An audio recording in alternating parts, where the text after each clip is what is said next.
What's up, Doc Staley? It's me, Detroit Lenny, here, joined with Robert Ferringo, Craig Trapp, here on a Thursday, December 4th. We are live, full effect, 1 o'clock Eastern. We got a little bit going on. We got a football game tonight. We got a little NBA card, a big NHL card, some small market schools and college basketball to talk about. How are we doing today, gentlemen? How's everything going with you guys on your end? We bless you, Robert. Are we officially done with Thanksgiving leftovers? Just dumped them today. I told my wife we gotta get rid of this rest of this mac and cheese. I can't do it. The sides went on like Monday. But I kept the turkey and the sausage and the ham. Made some ham soup. Made some turkey soup. All that good stuff. Made some dog food for the dog. But yeah, dogs ate well this week. Yeah, too well. Yeah. Dogs ate well on Thanksgiving Day. I'll tell you that much. But that's last week. That's rear view mirror. We're looking ahead. Craig Trapp, what's up? You still eating Thanksgiving dinner? No, we froze most of the the only thing we really had left was ham, and I froze most of it because I'm like, I saved like one sandwich for the next day, and then I was like, I do not want to have to eat ham for the next 2 weeks to get rid of this all. Every day for 3 days. So it's like there's only 5 of us, but you go to like honey baked ham and even like a quarter ham, it's like, dude, it feeds like a lot of ham. It feeds a lot of people, and it's like I didn't want to, I need to go into the ham business. So like $80 for a quarter ham. It used to be what you could get like a full ham for. But big day for you, Lenny. Yeah, whatever. Lions season is on the line. We're officially in mock draft season. Oh God. My God. It's like talking to my son after one of his wrecked baskets. Over. It's all over. Blow it up. They won by 20. He scored 15 points, and he's pissed off because he missed a couple 3-pointers. Is Amon St. Brown playing? I don't know. He'll be a game time decision, but I don't think so. I thought for sure no. Strain, that's going to linger. You know what I mean? I think honestly, we could rest him. They should. If you don't win, rest of the season probably and it doesn't matter. Unfortunately, yeah. We're not in a position. Listen, they're not out of it. Just if they not lose officially this game, like they still, even if they win this game, they could lose to the Rams. It's the idea that they have to win out, because that's not going to happen for them. No, anyway. They're not going to beat the Rams for sure. For sure. But that's why I think this is a must win, because if you count that as a loss, you start looking. That's what you kind of do at this point of the season. If you're a fan, you start looking. Okay, who can we beat and who can we lose? This one's a question mark. The Rams is lost. You start going, and it's like, okay, you need this one. Yeah, I don't think that Amon-Ra St. Brown is going to make the difference tonight between winning and losing. Like, can their defense stop Dallas's offense, which right now it doesn't look like there's a lot of teams that can do? Yeah. Can they do that? Can they keep them off the field by running the ball? I don't know that Detroit wants to turn this into a shootout necessarily. Like, the Dallas defense has improved. Still not a great defense. Like, there's still a lot of weaknesses on that defense. And they're still playing that cover 2, Matt Eberflus, where they're going to let them move the ball a little bit. So I think Detroit, if they're smart, if they're cagey, they'll come out and run the ball a lot and try and keep Dallas off the field and try and shorten this game. That's not how Detroit has played the last 2 or 3 years, because they've been more offensively talented. Their offensive line has dominated games. Yeah. They're not that team anymore. So can they make adjustments, or are they just going to go out there and try and ramp it up and turn this into a 34-31 game or 37-34 game? I don't know that they win that game. Well, Sam Laporta being out has really hurt them. And now if you have Amon St. Brown, that's both of your kind of guys that when you need to move the chains and 3rd and 5, 3rd and 6, that's where they're going to miss those 2 guys. Because at the end of the day, if you can get 3rd down conversions, like you said, keep Dallas on the sideline, that helps your defense. That is like your defense's best friend is problem is that line is so banged up. Yeah, I know. It's so banged up. And like 3 of the 5 guys that started game 1 are just not playing the rest of the year. So that's where we're at right now. I mean, we drafted a rookie guard, Tate Rathlich, moved him to center at the beginning of the year, said, good luck, Godspeed. So, it's been banged up. I don't know. I actually think he's not been that bad. I don't know if they can run the ball. That's the thing. I don't know if they could just keep Dallas off the field. And I feel like St. Brown's got to be out there as a distraction for Jamison Williams to work the small stuff. Is it, if you Lenny, take is St. this Brown out, it's just JMO. He was great. He was great in that X receiver spot on Thanksgiving, though. Like he was. St. Brown went out early. He took over St. Brown's routes, and he was awesome. He dropped a couple that he doesn't have the best of hands. Well, he had 10 targets, 7 catches, 144 yards, and a touchdown. I don't think he has bad hands, Lenny. The ones he missed were like first down on the last drive, and it's like, he doesn't have bad hands. He has bad focus. When he's focused, but he always is looking up the field trying to make that play. Like, he's a toddler. First. He's playing Madden in real life. He's the most talented. He's probably one of the fastest guys in the NFL. He's talented as hell, but he's immature, and we know what we get with him. Like, like Thanksgiving, he's humping the posts, or like he's just like, J-Mo, the day after Thanksgiving, he's live in his Lambo in a snowstorm downtown Detroit, and people are going, "What are you doing, dude? It's 5 a.m. Go home." So, but Lenny, whatever. He's kept his ass. What do you like the total? Because we know you're on Detroit, so that's a given. I'm telling you right now. I just did my level 1 video that's out. I just told her I don't have a single bet in this game. Wow, not one bet. I'm gonna wait till halftime. And then I'm gonna unload, and it's gonna be an emotional unload. So I'm just taking it easy. I got a couple NHL bets. I got one college basketball bet that I really like, and I stayed away from the NBA. We're this close. Like I said, you guys, that meme from Entourage? You guys ever watch Entourage's show on HBO? Oh, yes. My favorite. Okay, remember that Billy, the director, where he's sitting on the floor and he's got a 9mm in his hand, a bottle of tequila, and he's been on cocaine for 3 days, and he's like, I don't know if I could do it, man. I mean, minus the drugs. That's where I'm at. Okay, Lenny, this is your chance tonight. You could have bet the 2 Detroit teams parlay. Red Wings Lions. Listen, I also have to say though, like the thing about this has got to be so disconcerting, Lenny, is that like absolutely no one saw this coming with the Lions, right? Like everyone's had them in the Super Bowl, winning the NFC North. It's not like anybody had their top futures. Sounds like a Bears fan. Lions below 10.5. I said all of this to you in the summer. In July, we were talking about this, and I was like, this is what's going to happen. Okay, and they look at their schedule and their offensive line, and they lose their coordinators, Because I still think we get 10 wins. They needed 11, and I still think they can get to 10. I think they can get to 10 wins too. I think the question tonight is it's so funny, from a handicapper's perspective. Like right now, I'm surprised that the majority action is on Detroit because Dallas is playing with confidence and momentum. They've looked really good. They've been beating good teams in high-profile games. I thought that we were going to see 70% action on the Cowboys. We haven't. Detroit's still favored in this game. So it's one of those things where this seems like it's setting up to be kind of a public trap where Detroit is the play. Detroit at home. Everybody's riding Dallas's coattails right now because they're the hot team. So do you play that angle as a handicapper, or do you just play the hot team? Do you say that Detroit has not played well in a month and a half?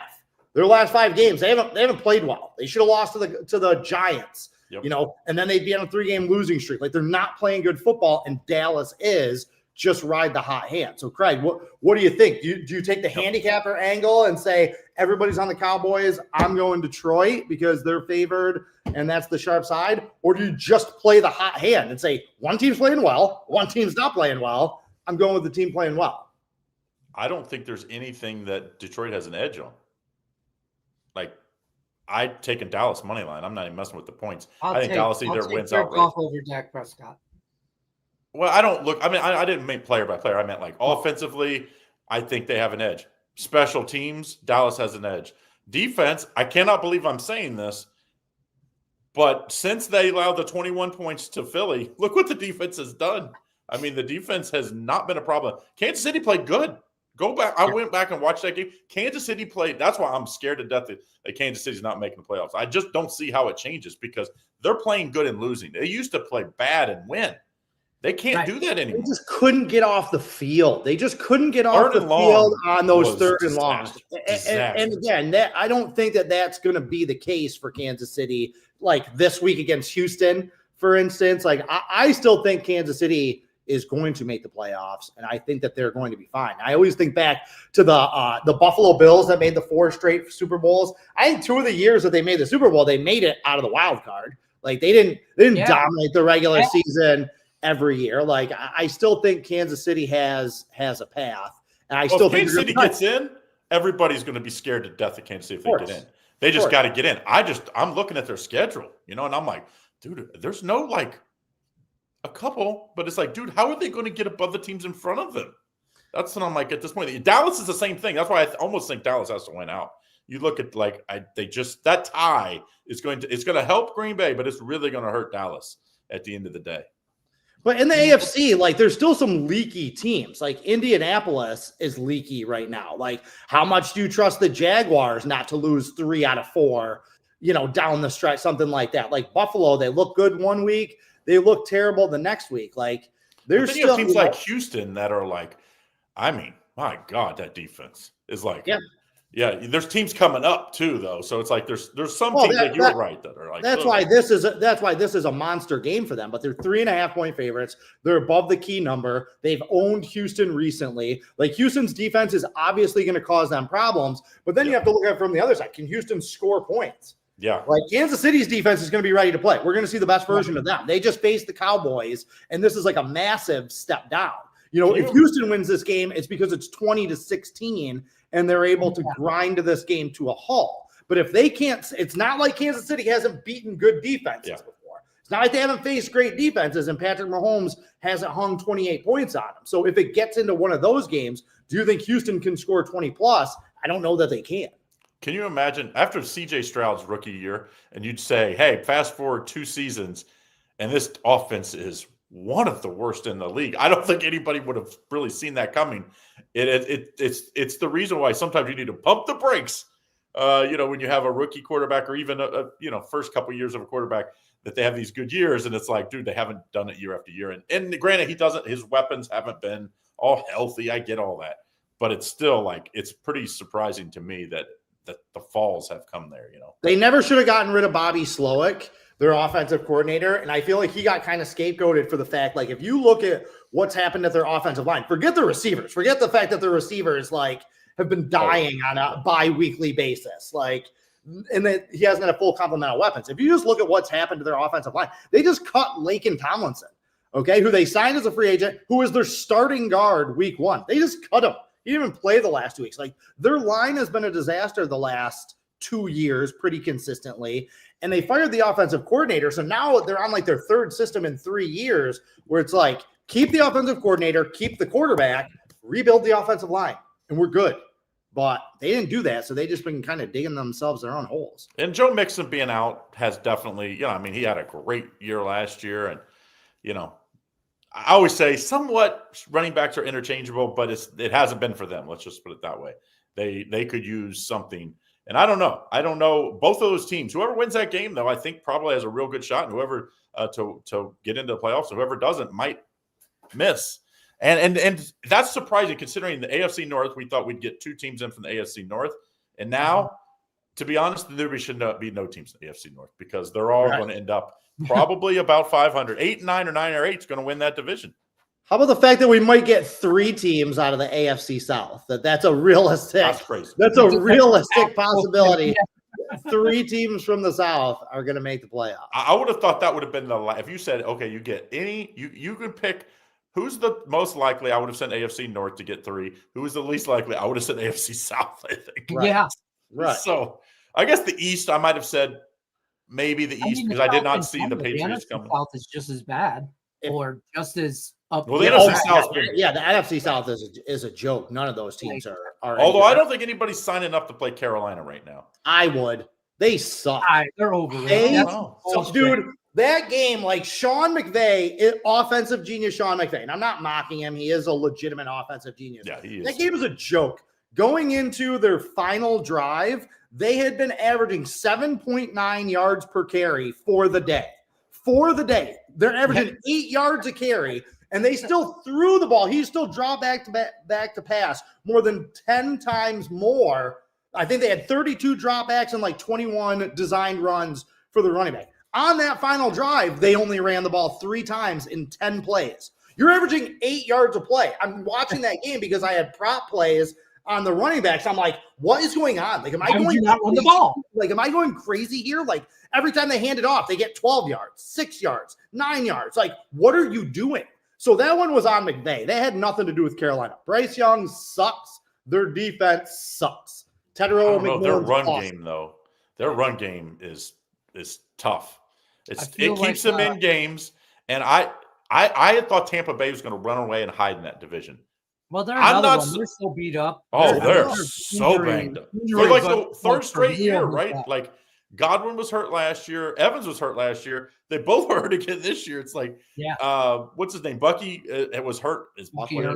Half the year I think he's missed. I mean, it's and their defense is always banged up. It's if they get in and get healthy, I think they're dangerous. I just don't know if they're going to get in, and I don't know if they'll be healthy. I hope Carolina, excuse me, Carolina and Tampa Bay play each other twice down the stretch. So that's going to be the determinant of that division. I am praying that Carolina makes it into the playoffs because they will lose by 40 to whoever they play in the first round. They are not get blown out. They are not a good football team. They are just better than what people expected, and people expected them to be the Carolina Panthers. You know what I mean? It's like they would host Green Bay right now, right? I think that would be the matchup right now or something like that. Right. Imagine what Green Bay would be like 8-point underdogs. They'd be like 8-point home underdogs against Green Bay. Which, of course, the North has been. I got to give your Bears the props. You're winning despite Caleb. I still think that's ridiculous. That's ridiculous. I still think that he's awesome. They have the best running game in football, which I did not see coming. I knew they would be good. They're the best running team in football, and Philly defense has been playing really good. It was like, hey guys, we're going to run the ball right, and they just ran the ball wherever they want it, whenever they want it. They didn't even need to hide it. They just ran. But again, in the passing game, they have 4 legit weapons. Like you can more than that, frankly. Like you can have a big day out of a Dunze and DJ Moore does nothing. Next week it's DJ Moore and a Dunze does nothing. Luther Burden has looked very, very good. They have Komet and they have Colston Loveland and the 2 running backs. Like the diversity in this offense is fantastic. They're getting better offensive line play. Like if anything, they're winning. And get out of here with Caleb Williams criticism. The guy is awesome. Again, awesome. I'm not saying he's not awesome. Capital A, awesome. He's still every game he leaves. There's about 4 plays that you're like, dude, if this Patrick Mahomes, these are passes. As far as that goes. He's a second-year guy in his second system with a second head coach. Do you know what Josh Allen's completion percentage was in year 2? In his second year in the NFL, what was Josh Allen's? We can't compare those two. 42. You sure about that? C. I'll take it was C. 58.8%. His first year is 52.4. And what I'm saying by comparing those two is that you watch Josh Allen in his first couple of years. He was throwing the ball all over the place. There was no accuracy. He's turnover, but he's jumping over linebackers. He's doing like superhuman athletic feats that you're like, okay, yeah, I see it with that guy. If you are watching Caleb Williams every week, watching him escape pressure, watching him roll right, and throw a laser 35 yards down the field, go back and rewatch that flea flicker. Those are never the problem. 70 yards off his back foot. Like, if you are watching this guy on a day-to-day basis, on a week-to-week, you're like, yeah, that guy's going to be awesome. Like, the physical tools, like that's not Drake May doesn't have that. Michael Penix doesn't have that. J.J. McCarthy doesn't have that. Not a lot of wow moments coming from these guys, but just physically, from an athleticism standpoint, like he is so much better than those guys. I'll say this. I think the Bears' offensive line doesn't get enough credit. I think Caleb Williams gets too much. I think the offensive line gets credit. More the line than it is him, and that line opens up the running game. And we all know DeAndre Swift can run like bat out of hell. They have been great in play. They have been great in the running game, and that's why I was so excited that they rebuilt the interior of their offensive line. They still don't have tackles. They still don't have a left or a right tackle. If you were watching that Philadelphia game, at one point, Braxton Jones, I thought, was playing for the Eagles. Like, they kept showing him their right tackle getting beat, just completely abused off the line, like not even blocking anyone on these plays type of thing. So the Bears still don't even have their tackle situation. They're starting a rookie, Ozzie Trapillo, the guy that they got from Boston College in like the 3rd or 4th round. That's their left tackle right now. Like, our right tackle is bad. Like, so once they get that established, like, yeah, the sky is still the limit. And like kind of like Dallas, to tie it back to this Thursday night game, the Bears offense and the Cowboys offense right now are the two offenses that I don't know how you stop, and I wouldn't want to play right now just because of all the weapons that they have. If Dak gets them into the playoffs and keeps playing like he is, I think he needs to be.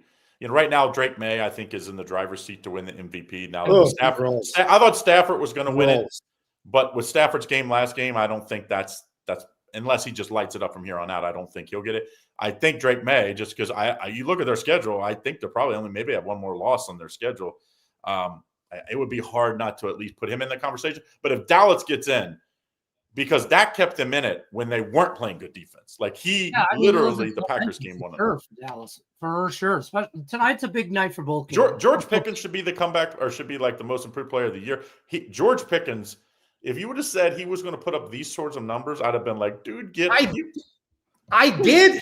Like again, like if we go back and look at those videos in the summer talking about the Cowboys, this was back when everybody thought that the Cowboys were in like tank for Arch Manning type of thing. And I was like, hold on a second. I was like, the Cowboys aren't going to be good, but they're going to be a lot better than people think, because if you have CeeDee Lamb on one side and George Pickens, and literally in the videos, I'm like, George Pickens is awesome. People don't know that this guy is awesome. They're about to see it. Like, I am not surprised even a little bit. To be completely honest with you, that's why I was so surprised about the Steelers. When they got DK Metcalf, I was like, okay, they get it. You put DK Metcalf on one side and George Pickens on the other. Now we got an offense to go with our defense. Then they get Metcalf and trade Pickens. I'm like, what the hell are you doing? Like, and they don't even use Metcalf. Right. No, he was on the Steelers. I forgot. But he was on a contract year. Pickens was on a contract year, so they had to make the decision last year. Hey, we either need to extend him, which you couldn't do at that point because he hadn't proven it, or we're going to have to basically franchise him, and like, so they got something for nothing, or something they might not have I got agree. anything. So I agree. Everybody's talking about what a steal this has been and what a great trade it has been for Dallas. Yeah, but now you got to pay him. Are you going to give that guy $32 million a year? Are you going to give him $35 million a year?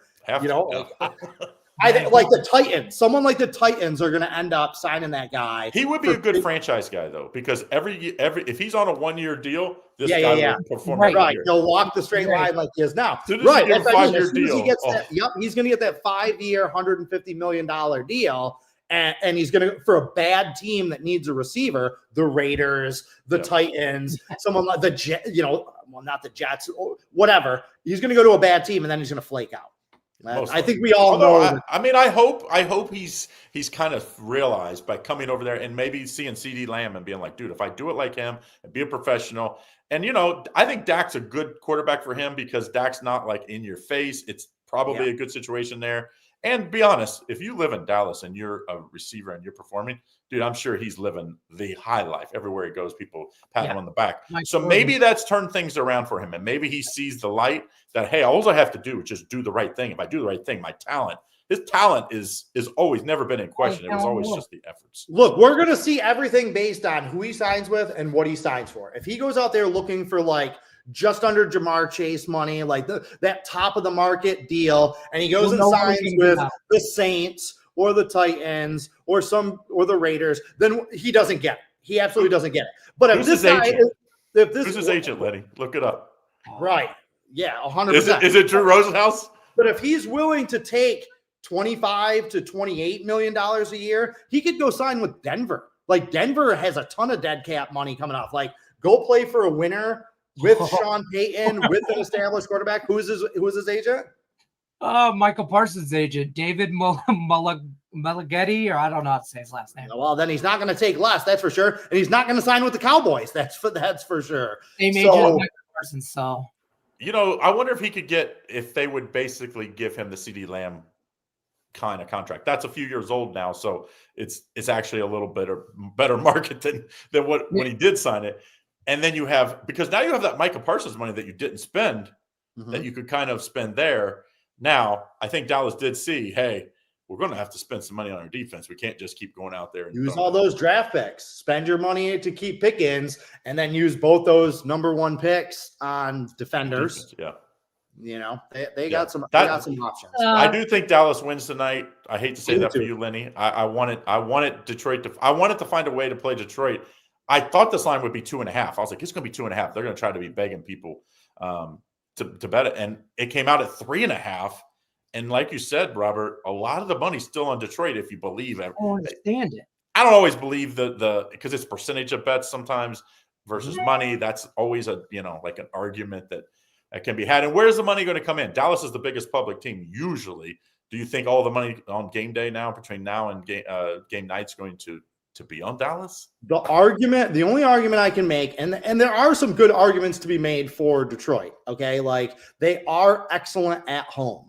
I feel like they are in desperation mode. The Cowboys have played well, but we've also seen them play really not well. Like, don't forget, they lost at home. They got blown out. They weren't even close in that game to the Cardinals. That was only, like 3 or 4 weeks ago on Monday Night Football. They lost at home to Arizona. Arizona stinks. So, like, the Cowboys are flaky. How much do you really trust them? Like, Detroit has done nothing but cash tickets for 3 or 4 years. So are you in a hurry to bet against a team that's covered the spread 70% of the time for the last 3 years? So there are definitely arguments to be made for a Lions ticket tonight.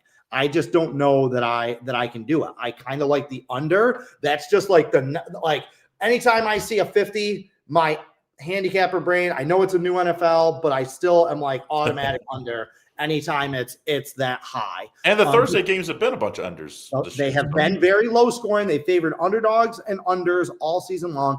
And again, maybe I'm giving Dan Campbell too much credit here, okay? But I'm looking at this game and I'm saying, if I'm Detroit, this is how we win this game. We run the ball 45 times. Even if we're not super successful doing it, we just keep running the ball, keep the offense off the field, shorten the game, keep it a little tighter, and try and win 23-17 rather than 38-35.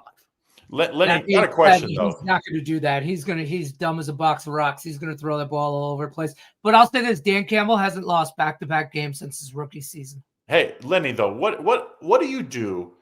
Because last 3 years, it's been about he's the gunslinger, where it's like he goes for it on every fourth down. They had the best offense in the league, especially the best running game league. You don't have that anymore. You don't have a great offensive line. Does he need to adjust that a little bit? Because that is his MO. That is the team's on the line. We live and die by those 5 guys. Yeah. And I'll tell you what, 4 out of 5 of them are questionable for tonight. Penei Sewell, who's probably the best tackle in the league, is questionable with a shoulder injury. The other tackle's questionable with a shoulder injury. The center's questionable with a knee injury. The other guard is questionable with a foot injury. I mean, and they're all game time decisions. The list goes on and on. Listen, I'm going to get through a bottle. There's going to be a handle of Crown Royal tonight, okay? I'm going to get through it, and we're going to work out together, okay? I'm going to keep work. We might not see you at halftime, is what you're saying, Lenny.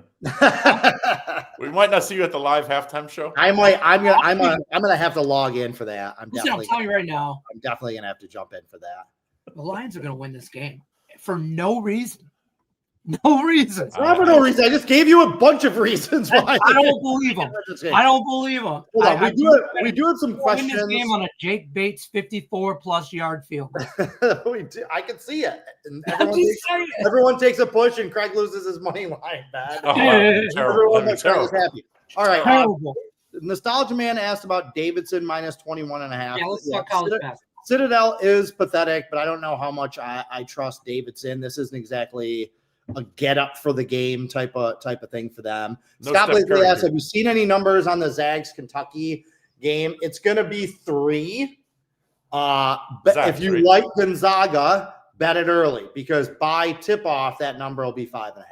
Like, you're not going to get a lot of Kentucky money on that game. Like, that number is going to open at 3. It'll be 4.5 in the morning. It'll be 5.5 by the time we post. And it'll probably be higher by tip off. So I couldn't believe they lost to UNC. I don't think that's a good UNC team. So I did take the points because I thought it would be closer than the points, but I was like, I didn't assume they would have a chance to win that game. I will say this: Hubert Davis is like basically kind of show it or get fired year. Like, if they do not do well this year, I just can't see him keeping Hubert Davis. So they're playing a little better. I think he's got a pretty good team. Like the freshman that they brought in. What's his name? Owen or something? Caleb Wilson. Wilson, yeah. Caleb Wilson. Like, they have athletes. They're doing all this without Seth Trimble. Seth Trimble's hurt too. He was a double-digit scorer. He was supposed to be like that veteran leader for them. So when he comes back in ACC play, like, I kind of like them a little bit more than I like Louisville right now. I think Louisville is a little bit overrated, but I it was is shocked clear last that night. it is Duke and that it is, Louisville and North Carolina right there in that second tier. I think that they're going to be all right. This isn't a good Kentucky team. Like, remember, they kind of overperformed last year in Mark Pope's first season. They don't have a point guard. Like, they are playing without a point guard, and they are just not the same caliber of team. What we're seeing with Kentucky and with Kansas a little bit is a little bit like what we're seeing in football right now, where Alabama's not as dominant and Texas isn't dominant. Like, that talent that they had, those 8th, 9th, 10th guys that were McDonald's All-Americans 5 years ago, they're not anymore. They have 2 of them, and they're starting them because they have to, and the depth just isn't there for these teams. So, like, Kentucky's in trouble. The SEC is really, really good. I'm not high on this. NIL, people thought the good were going to get better is what the argument was. Right. That's not what happened. The Ole Misses of football, like, if you would have said that Auburn would be able to, he would be able to do this for this long, I would have been shocked. Alabama, I was like, dude, eventually Kentucky, the Blue Buds will just outspin them. That hasn't happened. Now it's evened out all the players. So it's definitely, I don't know if it's good or bad. We'll see long term. Like, because short term, it's good. I don't know long term, like if this having a new team every year, if that's going to be good for basketball. It might be good for football. I don't know if it'd be good for basketball, because one of the best things that I like following was like when Belmont was good one year. Yeah. And then they fell short, and you're like, shit, next year they're going to have all these guys back, and I'm going to keep this for the tournament, and these will be good. We those don't guys see that anymore. upgrade to a different Oh, school. those are all gone. Those guys are all gone. Yeah, I kind of like Utah State for no reason I do today, like that. and Cal State Northridge.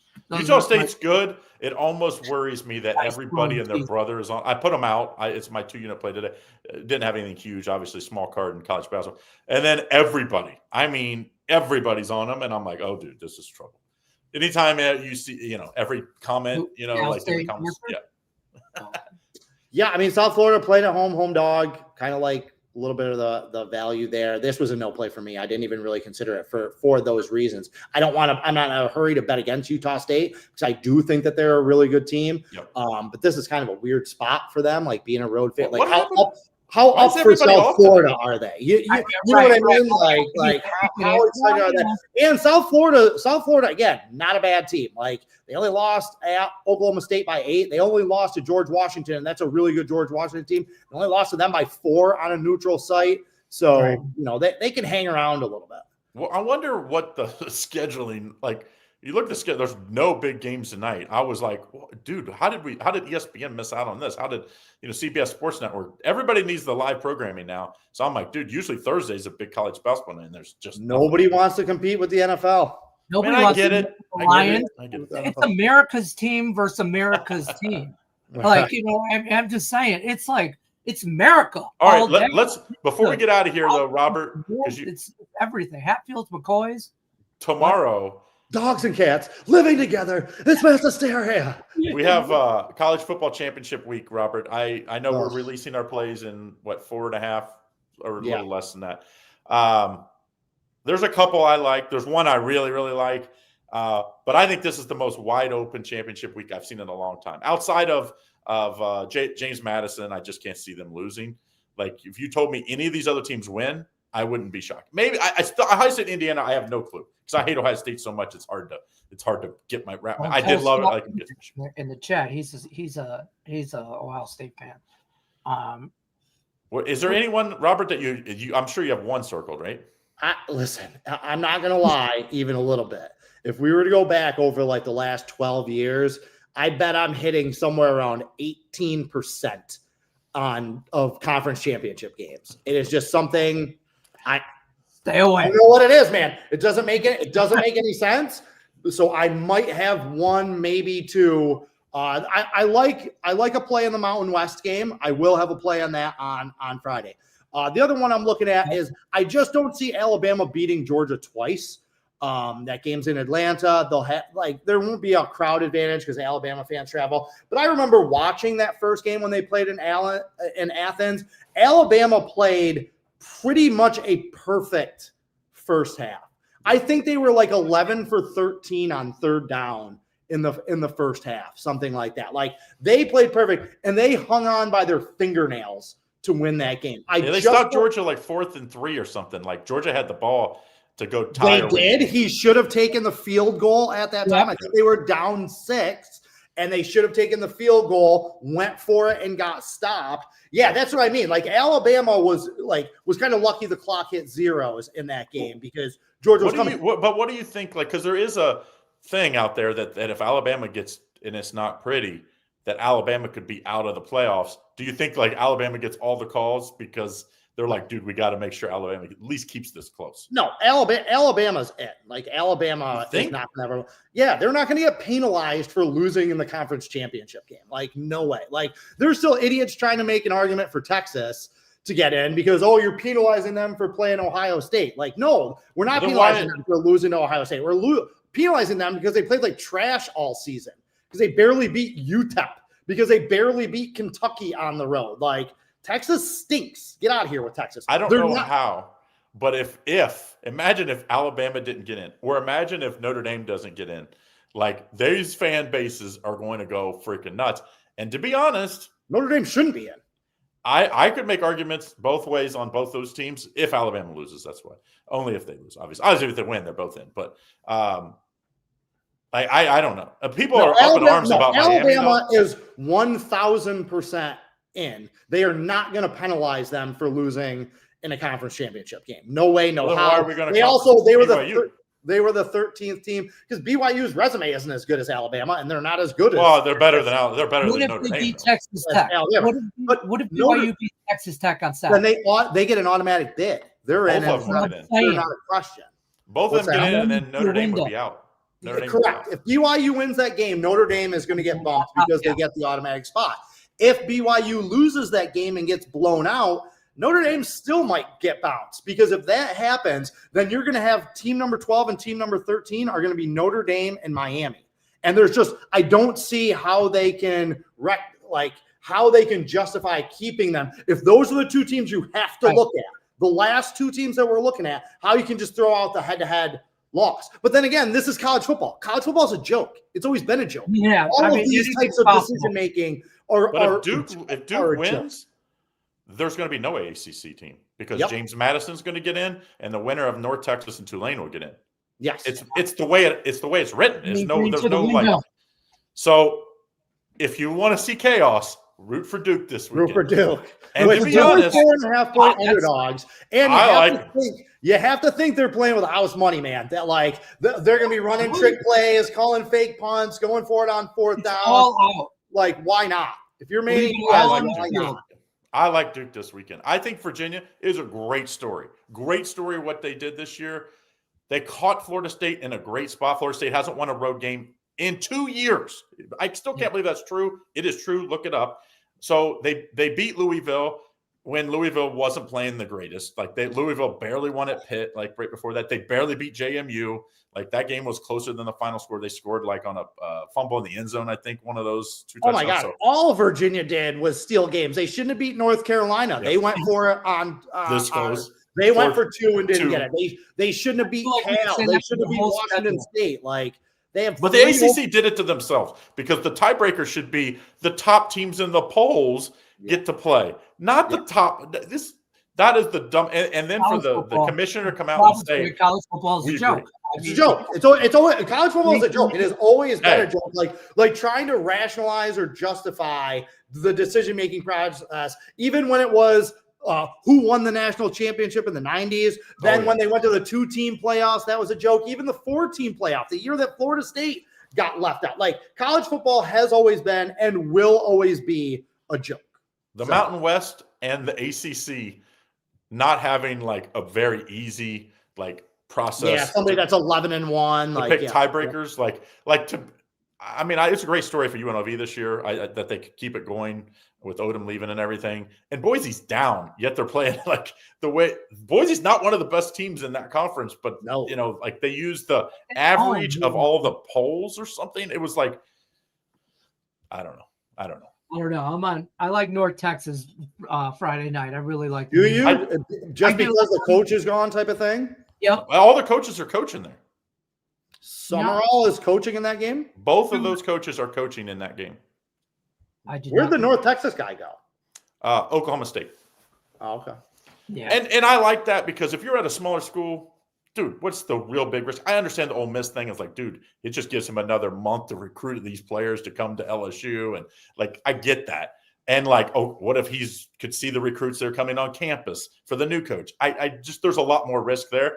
Yeah. North Texas and Tulane, this is like a exclamation point for these programs. Yeah. And if whoever wins is in the playoffs, and I believe, I don't think it's finalized, that they might coach through the playoffs too, which would be like, that'd be some crazy year as well. I don't know. All right, that's going to do it for us. We'll be back. These two will be back tomorrow. I won't be here. Nick Menken will be here with these two guys.